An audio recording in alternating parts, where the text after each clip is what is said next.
네, 앞서 보신 것처럼 지방의회들이 법 제정을 통한 위상 정립에 온 힘을 쏟고 있습니다.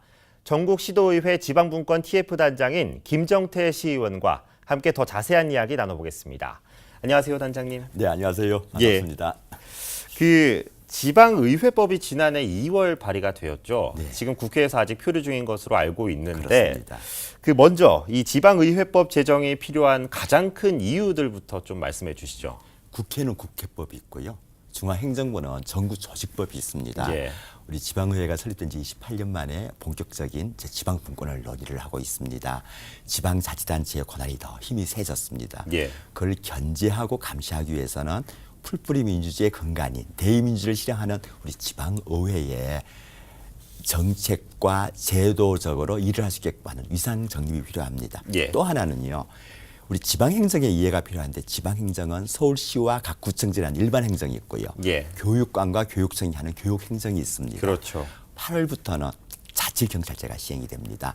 치안행정을 유일하게 통합하고 조정할 수 있는 것이 지방의회입니다. 예. 그래서 지방자치법에 포함된 지방의회가 아니라 행정부를 조직하는 지방자치법과 우리 지방의회의 기본법적인 성격의 지방의회법의 제정을 요구를 하고 있는 겁니다. 예, 그 자치단체와 교육청 또 자치경찰이 생기게 되면 힘이 커지기 때문에 의회의 위상을 좀 세워야 된다 이 말씀이신 것 같은데요. 네, 그렇습니다. 예, 그렇게 된다면 그 지방의회법 안에 담긴 주요 내용들은 또 어떻게 될까요?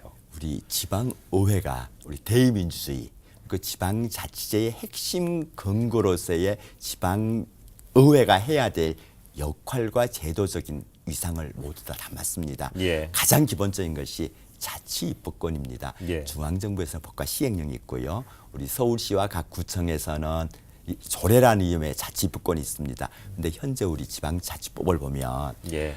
우리 상위법의 범위 내에서만 조례를 만들 수 있습니다. 그런데 그동안에 우리 여성 주차장이라든가 담배 자판기 금지 가장 대표적인 경우 무상급식 같은 게 실은 조례로서 시작이 됐거든요. 예. 오랜 동안 논란 끝에 법이 제정돼서 요 내용들에서 가장 크게는 우리 자치입법권을 비롯해서 예. 우리 인사 독립권, 그 자치조직권, 그 의회의 자율성과 책임성을 담았습니다. 뿐만 아니라 최근에 논란이 되고 있는 지방의회의 투명성 그리고 책임성 관련된 내용도 함께 담았습니다. 그 의회의 자율성과 권한 또 책임과 의무를 좀 담겠다고, 담겨 있다고 말씀을 하셨는데 이렇게 만약에 법이 제정이 된다면 실질적으로 이 시민들의 삶의 변화에도 영향을 좀 미칠 수 있을까요? 네, 당연한 겁니다. 우리 지방의회 의원들이 지방의회법을 제정을 요구를 하는 것은 시민의 삶과 생활을 좀 더 전진시키고 발전시키기 위한 조치입니다. 예. 지금 현재도 우리 서울시 의원의 112명, 전국적으로 광역의원이 829명이고요. 예. 우리 기초의원들이 2,927명이 있습니다. 그분들의 삶 자체, 목적 자체가 우리 시민의 삶, 주민의 생활을 전혀 진정시키고 발전시키기 위해서 있는 거거든요.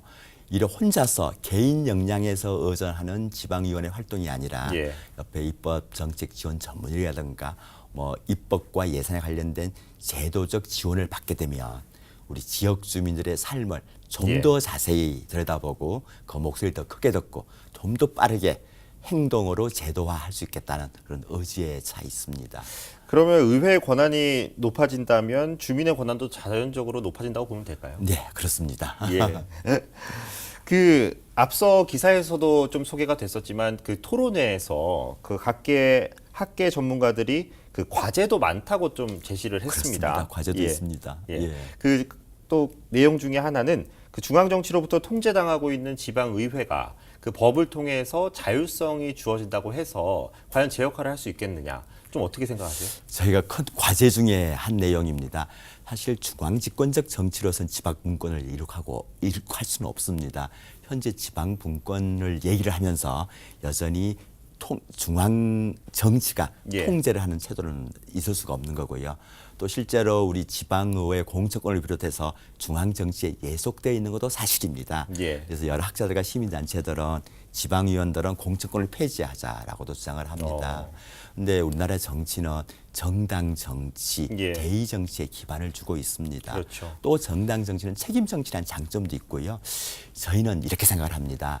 우리 행정에서의 지방 분권을 요구를 하고 있는데 이제는 정치에서도 지방 분권을 요구합니다. 그러니까 중앙당 중심의 정치가 아니라 지역당, 시도당 중심의 정치를 하자라고 요구를 하고 있습니다. 그걸 요구해서 우리 지방의회에서 요구하는 지방의회법 제정안에는 예. 우리 지방의회도 교섭단체를 인정을 해주고 정당별 정책 위반 능력을 예. 키워서 정당별로 책임을 지겠다 하는 이런 조항도 들어있어서 중앙에 예속된 정치를 지방화시키는 것도 한 과제입니다. 예.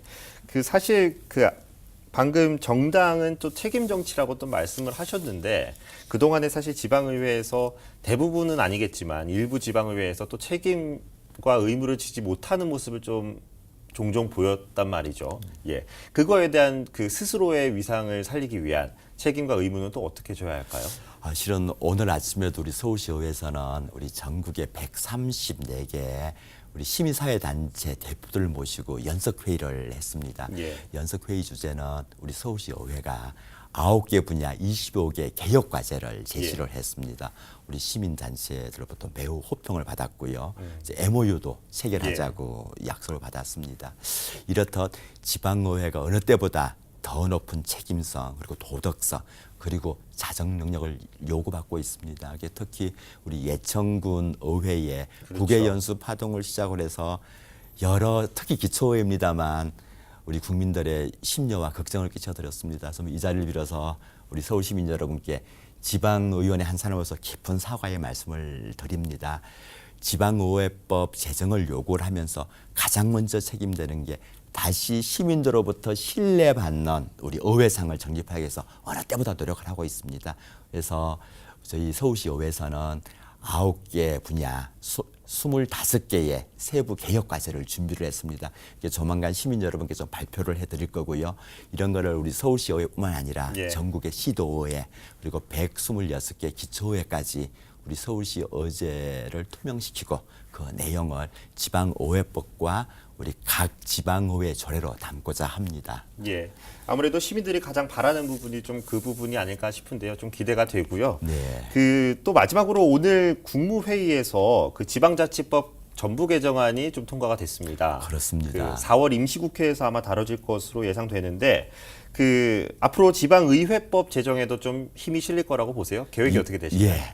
사실 우리 30년 만에 지방자치법 전면 개정안입니다. 사실 문재인 정부가 국민들께 약속했던 자치 분권의 진정성을 보이는 표현인데 실은 우리 의회 입장에서도 우리 인사권 독립과 정책 지원 전문력 같은 내용들이 포함되어 있습니다.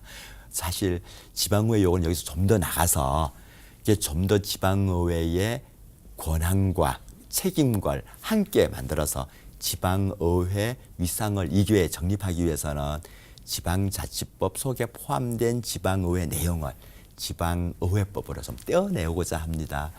저희가 이를 위해서 우리 인재건 국회 행정자치위원장님을 비롯해서 여러 국회의원들 뵙고요. 국회 사무처장님도 방문을 좀 해드렸습니다. 그랬더니 특히 학계에서도 이때쯤은 지방의회법의 독립이 필요하겠다라는 지지도 있었고요. 근데 쉽지만은 않습니다. 우리 열심히 노력하도록 하겠습니다. 예. 그 오늘 말씀 나누면서 가장 많이 나왔던 말이 자율과 또 책임이었던 것 같은데 법 제정을 통해서 좀 정말 사랑받는 의회가 되길 기대하겠습니다. 오늘 말씀 감사합니다. 네, 감사합니다.